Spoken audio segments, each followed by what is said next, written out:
Kalau hidup hanya sekedar hidup, kera di rimba juga hidup. Kalau kerja hanya sekedar kerja, kerbau di sawah juga kerja.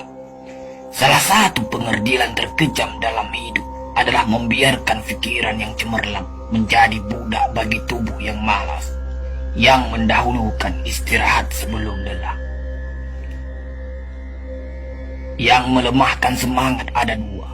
Pertama, prasangka. Kedua, hati busuk.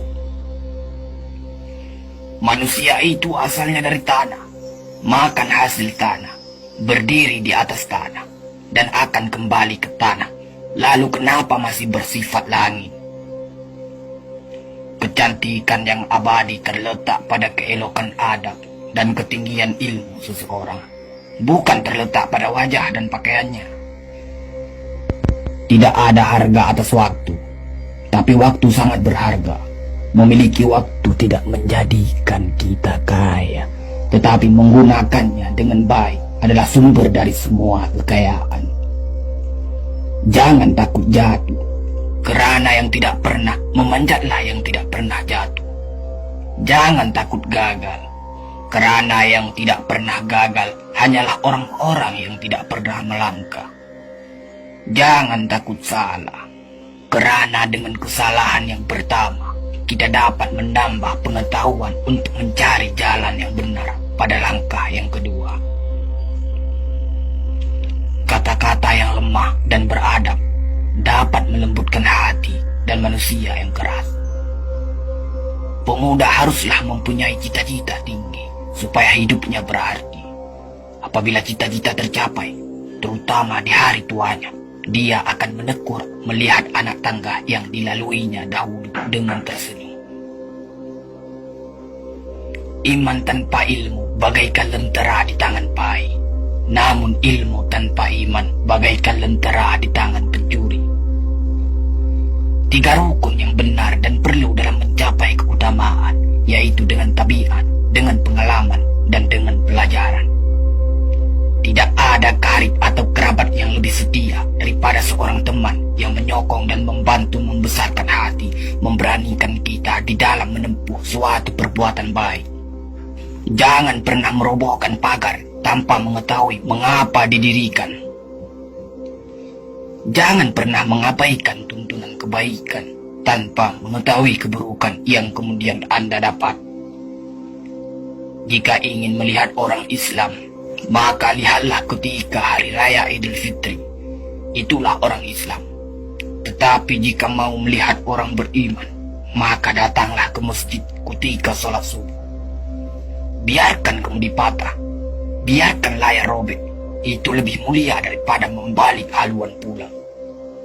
Air mata berasa asin, itu karenanya air mata adalah garam kehidupan. Semakin banyak ilmu, semakin lapang hidup. Semakin kurang ilmu, semakin sempit hidup. Biarpun 1000 kapal tenggelam di lautan, namun cita-cita manusia tidak pernah padam. Tugas kita bukanlah untuk berhasil. Tugas kita adalah untuk mencoba. Kerana di dalam mencoba, itulah kita menemukan dan belajar membangun kesempatan untuk berhasil. Jika gairah telah hilang dari hati, gantinya hanya satu, yaitu kain kafan 3 lapis. Sebab kehilangan gairah sama dengan mati. Bukan dilarang membuat cita-cita yang baru, tetapi berfikirlah dengan wajar. Yang akan datang itu disyukuri, yang telah ada itu lebih disyukuri lagi. Jaranglah orang berjasa yang mendapat pangkat dunia, sebab pangkat dunia itu didapat dengan saling berebutan dan saling berkejaran, saling menekan dan saling memfitnah. Jangan tangisi yang telah hilang, tapi syukuri yang masih ada. Jika engkau fakir miskin, senangkan pula lah hatimu, kerana engkau telah terlepas dari suatu penyakit jiwa, penyakit kesombongan yang selalu menimpa orang kaya. Senangkanlah hatimu, kerana tiada orang yang akan hasad dan dengki kepada engkau lagi, lantaran kemiskinanmu. Kefakiran dan kemiskinan adalah nikmat, yang tidak ada jalan bagi orang lain buat kecil hati, dan tidak ada pintu bagi kebencian. Kita tidak pernah dapat berkorban begitu besar kepada mereka yang bersedia mengorbankan segalanya bagi kita. Hidup terbina antara pahit dan manis. Jikalau selalu saja pahit, hati akan menjadi rawan. Dan kalau senantiasa saja manis, hati akan menjadi bosan. Jelas sekali bahwasanya rumah tangga yang aman damai ialah gabungan di antara tegapnya laki-laki dan halusnya perempuan. Hapuskanlah perasaan itu dari hatimu. Jangan ditimbul-timbulkan juga. Engkau tentu memikirkan juga bahwa emas tak setara dengan loyang, sutra tak sebangsa dengan benang.